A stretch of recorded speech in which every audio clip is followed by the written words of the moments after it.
French President Emmanuel Macron and European Commission President Ursula von der Leyen have arrived in China today for a 3-day state visit that will see them meet with Chinese President Xi Jinping. Macron will be accompanied by a delegation of more than 50 CEOs and meet with the French business community, but all eyes will be on how he and the European Commission President will discuss the war in Ukraine with the Chinese leadership.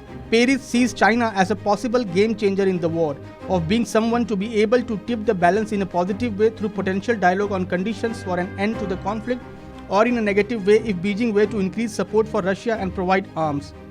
China has portrayed itself as seeking a peaceful resolution to Russia's attack on Ukraine, but the Chinese president's friendly visit to Moscow last month and announcement of a peace plan that most saw as tilted towards Russia have left Western countries concerned.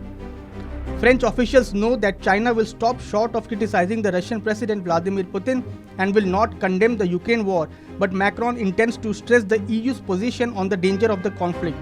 China is seen as the only country able to open communications channels to all parties in the conflict and to put effective diplomatic pressure on Putin. But Macron wants to stand firm on the issue of Ukraine while taking a pragmatic French stance described as another path from the directly confrontational tone often heard from the US. Key issues under discussion will be the Ukraine war and the rebalancing of trade links after stringent zero-COVID regulations, as well as the climate crisis and renewable energy. There will also be talks on renewing cultural links and travel, as Paris wants to encourage Chinese tourists back to France. The French president, who last year drew fire from Western allies for a call not to humiliate Russia in the backdrop of its war with Ukraine, faces a very delicate balancing act in Beijing.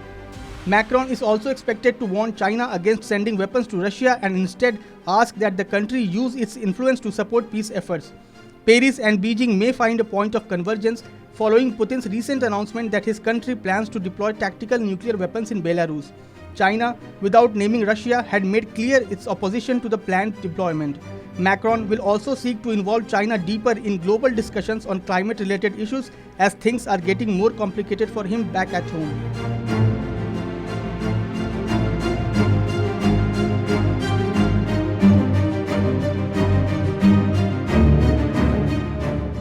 Subscribe to Oneindia channel and never miss an update.